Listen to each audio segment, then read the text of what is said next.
আমি সর্বপ্রথম আল্লাহ যদি আল্লাহ কবুল করে সবচেয়ে আগে আমি চাঁদাবাজ মুক্ত, দুর্নীতি মুক্ত, মাদক মুক্ত সমাজ ব্যবস্থা করার ইনশাআল্লাহ প্রথম আমি অগ্রাধিকার দেব। এরপরে অবকাঠামো কিছু রাস্তাঘাট অন্যান্য দিকগুলো যেগুলো আছে অসম্পূর্ণ, এই অসম্পূর্ণগুলোকে সম্পূর্ণ করার আমি চেষ্টা করব ইনশাআল্লাহ। এগুলো সব ভুয়া এবং মিথ্যা। আমরা কোনোদিন টাকা দেই না।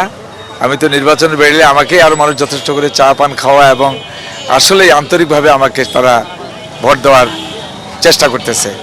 আর বোরকা পরা অন্যান্য এগুলো তো সম্পূর্ণ মিথ্যা।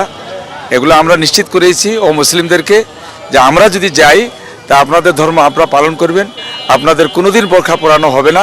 এটাই হলো ইসলাম। এটা তাদের ভোট পাওয়ার জন্য, এই স্বার্থ হাসিলের জন্য এই মিথ্যা কথাগুলো তারা বলে থাকে। যুবকদের জন্য সর্বপ্রথম আমি যারা যুবক রয়েছে তাদের জন্য আমরা বেকারত্ব দূর করে কর্মসংস্থানের ব্যবস্থা করে তাদের কাজের মাধ্যমে বেকারত্ব দূর করা হবে। এবং খেলাধুলার জন্য আমার একটা পরিকল্পনা আছে। এখানে একটা মিনি স্টেডিয়াম করা হবে, বিরলে যেটা স্টেডিয়াম নাই। আমরা খেলাধুলার বিনোদনের জন্য এটা করার চেষ্টা করবো ইনশাআল্লাহ। অর্থনৈতিক দিকটা পিছিয়ে আছে বলতে আমাদের এখানে আসলে ঠিকই অনেক কিছু আমাদের কলকারখানার যে অবকাঠামো, যেমন মনে করেন শতাবগঞ্জ, এখানে চিনির কলটা চালু হওয়ার পর বন্ধ হয়ে আছে।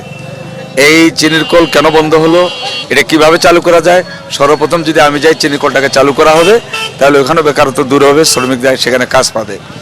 এরপরে আমাদের বিরলে স্থল বন্দরটা নিয়েও আমি চিন্তা করছি। এই ধরনের কিছু এইগুলো আমাদের উন্নয়নের জন্য আমি কাজ করে যাব ইনশাআল্লাহ।